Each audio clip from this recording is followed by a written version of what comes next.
Setelah dalam segening mangkat, yang kemudian naik tahta menggantikannya adalah putra sulung beliau, yaitu Ide Dewa Anom Pemahyun dengan gelar Ide Dalam Anom Pemahyun.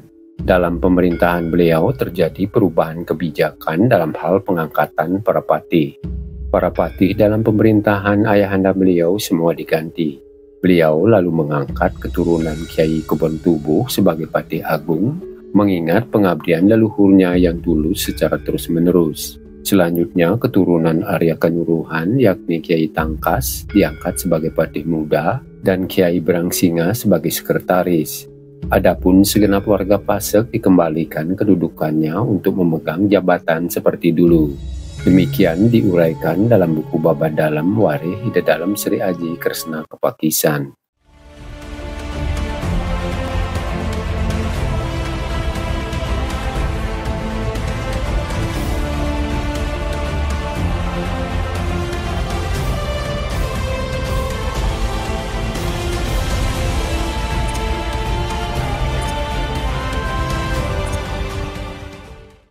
Perubahan kebijakan yang dilakukan Ide Dalam Anom Pemahyun menimbulkan perasaan tidak puas di hati orang-orang yang kehilangan jabatan. Situasi keamanan pun jadi terganggu sebab timbul konflik di sana-sini. Semua itu disulut oleh Kiai Agung Maruti yang merasa tersisihkan. Karena kecewa dengan keputusan Dalam Anom Pemahyun, Agung Maruti berniat untuk mengangkat Ide Dewa Dimade sebagai raja sebab dianggap dapat dipengaruhi dan mau menerima masukan. Ulah Agung Maruti membuat suhu politik di Gel-Gel jadi memanas. Karena hal itu bisa menghancurkan kerajaan, Ide Dalam Anom Pemahyun jadi was-was. Beliau yang tidak ingin berebut kekuasaan lantas berunding dengan para patih dan pejabat lainnya untuk meninggalkan keraton Gel-Gel dan menyerahkan tahta kepada adik beliau. Setelah semua sepakat, Ide Dalam Anom Pemahyun kemudian meninggalkan Gel-Gel bersama putra bungsu beliau, Ide Dewa Anom Pemahyun Dimade, diiringi oleh para pengawal yang tulus dan siap mempertaruhkan nyawa untuk membela Dalam. Mereka berjalan ke arah timur ke bekas pesanggerahan Ide Dalam Bekung yang terletak di Desa Purasi, Karangasem. Kiai Anglurah Kebon Tubuh, Kiai Tangkas dan Kiai Brangsinga memandu perjalanan diiringi oleh para pengawal, pasukan berani mati, dan orang-orang terkemuka lainnya. Mereka semua berjumlah 310 orang. Segala perlengkapan keraton dibawa serta seperti pakaian kebesaran, alat upakara, dan keris pusaka. Keris pusaka Ki Sudamala atau Ki Bengawan Canggu diusung bersama, demikian juga dengan pusaka keris Ki Kidang Manoleh dan Ki Raksasa Tua. Diusung pula bersama-sama alat pemujaan seperti Semamba, Sangku Sudamala, Lalancang, 2 buah puan dari emas, dan alat upakara kebesaran lainnya. Mereka tiba pada malam hari, tetapi Desa Purasi penuh sesak oleh laskar dan rakyat yang menyambut Ide Dalam Anom Pemahyun.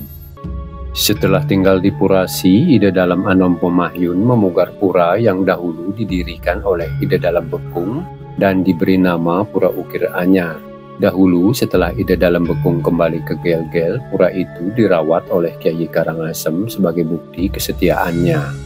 Melihat para pengiring yang setia belum memegang jabatan, maka Ide Dalam Anom Pemahyun memerintahkan kepada mereka untuk menempati desa-desa di sekitar agar tidak jatuh ke tangan musuh. Piagam yang memuat tentang kedudukan dan tugas pun segera dibuat. Keturunan Tangkas ditugaskan sebagai bendesa di Bebandem. Keturunan Pasek Salahin berkuasa di Simpar dan Abang. Di Pasek Padang Seberata menjadi pimpinan di Desa Tulaman. Di Kubayan di Bulakan, Kiai Kebon Tubuh di Desa Kelot Kangin, Imade Tutuan di Desa Cerucut, di Pasek Gaduh menjadi pemuka Desa Watu Guling, dan masih banyak lagi yang tersebar sampai ke Muncan, Sibetan, Bugbug, Sengkidu, Timrah, Bungaya, Budakeling, dan lain-lain.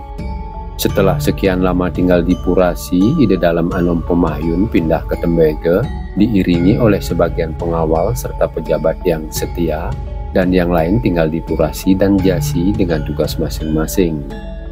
Sebelumnya beliau bermaksud pindah ke Amlaraja, tetapi tidak jadi karena sudah ada saudara beliau di situ, yakni keturunan Ide Dewa Karangamle.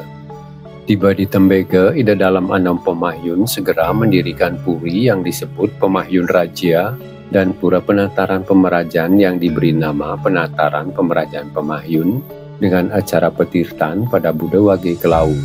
Ketika Ida Dalam Anom Pemahyun telah beristana di Tembege, datang menghadap Ida Pedanda Gede Wayahan Buruan diiringi oleh Kyai Angluras Trawis memohon agar beliau berkenan pindah ke Singarse. Menanggapi permohonan itu, Ida Dalam Anom Pemahyun memperkenankan putra beliau, Ida Dewa Anom Pemahyun di Made, untuk berangkat ke Sidemen dan tinggal di Desa Melayu atau Ulah dengan sejumlah pengiring setia. Dalam menjalankan tugas di Sidemen, Ida Dewa Anom Pemahyun di Made menyandang keris Ki Kidang Manulih. Didampingi Begawanta Pendeta di Sukaton, kebijaksanaan beliau berhasil memikat hati rakyat sehingga tercipta keamanan dan kesejahteraan di Sidemen. Setelah sekian lama Ida Dewa Anom Pemahyun di Made tinggal di Sidemen, Kyai Anglurah Singarse mempersembahkan putri beliau, I Gusti Ayu Sapu Jagat, untuk dijadikan permaisuri. Perkawinan mereka dipuput oleh Ida Pedanda Gede Wayahan Buruan. Dari perkawinan itu kemudian lahir Ida Dewa Gede Ngurah Pemahyun dan Ida Dewa Ayu Gede Raka Pemahyun. Setelah dewasa, Ida Dewa Ayu Gede Raka Pemahyun kemudian kawin dengan putra Pedanda Gede Ketut Telabah dan menurunkan Ida Pedanda Gede Anom di Kriya Ulah yang melakukan pertapaan di atas Bukit Singarse bernama Batur Dewange. Pada suatu waktu, Ida Dewa Anom Pemahyun di Made beserta istri dan anak datang menghadap ayahnya Ida Dalam Anom Pemahyun di Tembege untuk memperkenalkan sang cucu sekalian melakukan persembahyangan di Penataran Pemerajaan Pemahyun Tembege. Pada waktu yang sama, tiba-tiba datang menghadap dua putra Ki Pasek Tok Jiwa yang tinggal di Cegeng, yakni Ki Gede Pasek Tok Jiwa dan Ki Pasek Wanya. Mereka melaporkan bahwa mereka sedang dikejar oleh Kyai Agung Maruti dan keluarga mereka sedang terancam bahaya.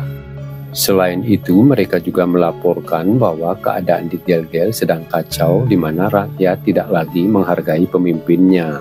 Para manca dan Anglurah telah pergi meninggalkan Gelgel. Ida Dalam di Made sedang dikurung oleh Kyai Agung Maruti yang ingin merebut tahta. Sementara itu, rakyat di desa-desa tidak bisa keluar untuk menyelamatkan Dalam di Made. Namun, suatu ketika Dalam di Made berhasil meloloskan diri dan dijemput oleh rakyat di sebelah barat Tukar Bubuk untuk selanjutnya tinggal di Desa Guliang. Tidak berhenti sampai di situ, mereka juga menginformasikan bahwa Kyai Agung Maruti berencana untuk menggempur Sidemen dalam waktu dekat. Ida Dewa Anom Pemahyun di Made mengucapkan terima kasih atas laporan Ki Gede Pasek Tok Jiwa dan Ki Pasek Wanya. Mereka berdua yang menyatakan menghambakan diri kepada beliau kemudian diterima dan diberi tempat tinggal. Karena ada ancaman dari Kyai Agung Maruti, Ida Dewa Anom Pemahyun di Made segera mempersiapkan pasukan bersenjata dengan relawan berani mati untuk mendahului merebut desa di sekitar Sidemen seperti Cegeng dan Temage. Ida Dewa Anom Pemahyun di Made bermaksud secepat mungkin menghancurkan Kyai Agung Maruti di Gelgel. Mendengar rencana itu, Ida Dalam Anom Pemahyun di Tembege segera mengirim bantuan rakyat dari sebelah timur Bukit Penyu, yaitu Desa Telaga, dengan membawa keris Ki Bengawan Canggu untuk diserahkan kepada putra beliau. Mendengar persiapan Sidemen untuk menyongsong perang, Agung Maruti membatalkan serangan ke Sidemen. Sementara pada saat Sidemen telah siap menyongsong musuh, Ida Dalam Anom Pemahyun di Tembege diberitakan menderita sakit.